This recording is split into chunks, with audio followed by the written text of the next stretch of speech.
Bonjour à tous, chers stagiaires hors l'homme.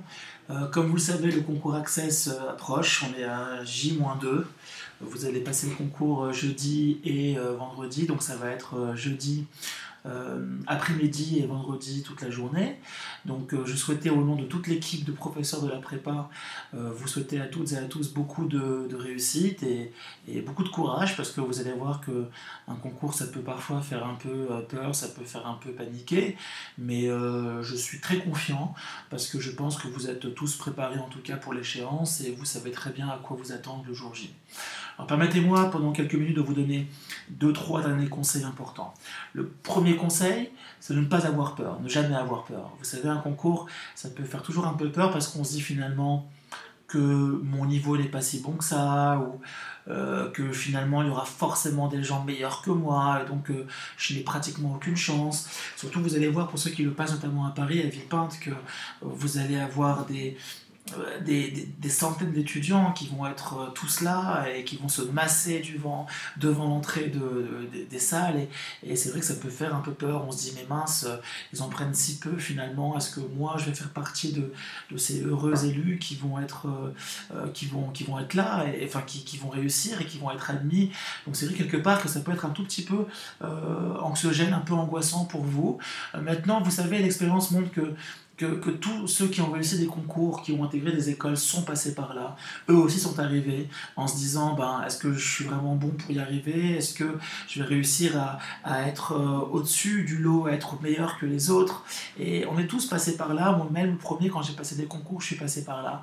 Et voilà, il faut juste se dire que les statistiques, les résultats montrent que c'est faisable, qu'on peut y arriver, et que vous êtes préparés vous avez fait ce qu'il fallait pour y arriver, et que clairement, vous allez donner le meilleur de vous-même et que vous allez défendre clairement vos chances.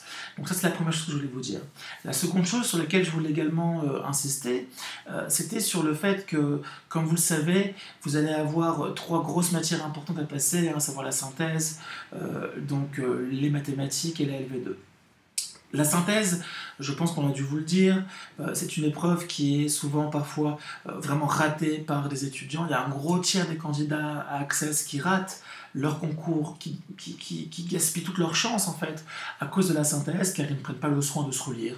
Ils laissent mourir ici et là plein de fautes d'orthographe. Ils ne soignent aucunement leur écriture, aucunement la ponctuation, peu de relecture orthographique.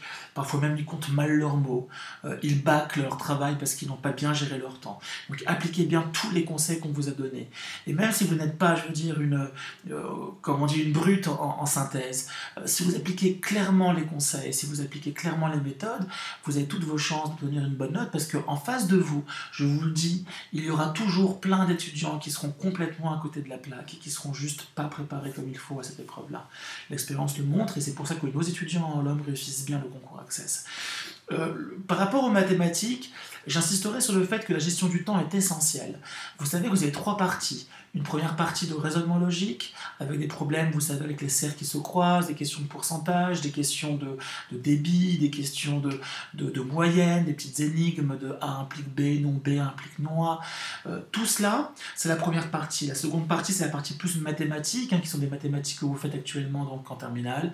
La troisième partie est le fameux problème, avec un énoncé assez long, une mise en situation assez longue généralement, et naturellement les questions qui suivent. Comme vous savez, chaque partie est composée de 6 questions. Mon conseil, c'est de démarrer par la partie numéro 2, la partie consacrée aux mathématiques, donc proba, études de fonctions, système d'équations.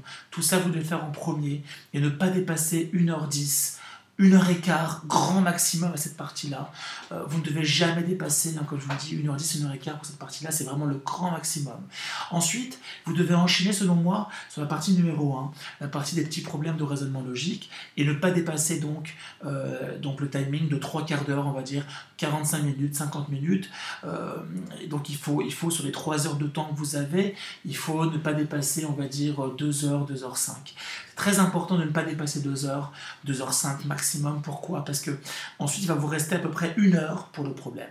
Que les choses soient claires, le problème, vous ne pourrez le réussir qu'à une seule condition, c'est si vous disposez d'une bonne heure entre les mains. Vous avez besoin d'une heure pour le problème. Moins, ce serait vraiment catastrophique. Les candidats qui arriveraient sur la partie numéro 3 du problème avec seulement 40 minutes, 35 minutes, 30 minutes aux mains n'ont pratiquement aucune chance de réussir, parce que comme vous le savez, l'énoncé est très long. Vous avez un gros texte d'introduction qui vous explique comment fonctionne le problème. Donc il faut prendre le temps de rentrer dans le problème, de bien se l'approprier pour ensuite espérer bien répondre aux questions. Dernier conseil sur les mathématiques. Si vous répondez à 3 propositions sur les 4, si sur A, B, C, D, vous répondez juste par exemple à A, B et D, c'est-à-dire que vous êtes sûr de votre coup, vous êtes sûr que la A par exemple c'est vrai, que la B c'est faux et que la D c'est vrai, malheureusement la C, vous ne savez pas, vous hésitez, vous ne savez pas si c'est vrai, si c'est faux, vous n'avez aucune idée, vous n'avez pas le temps tout simplement, il vous manque du temps.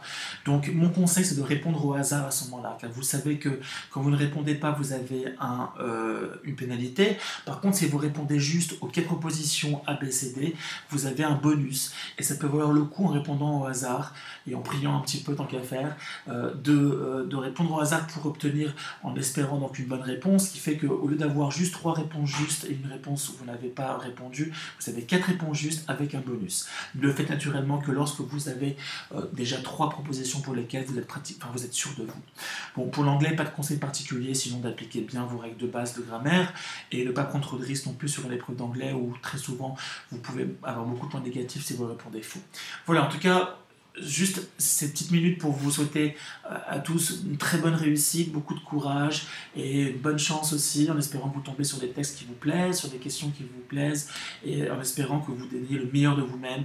Arrivez bien en forme, arrivez à l'heure, ne prenez aucun risque d'arriver en retard, dormez bien la veille et soyez de vrais soldats, de vrais combattants, parce que c'est un concours et il ne faut pas avoir peur de mettre le paquet pour réussir. Voilà, bonne réussite à vous et à très bientôt, j'espère, pour de bonnes nouvelles.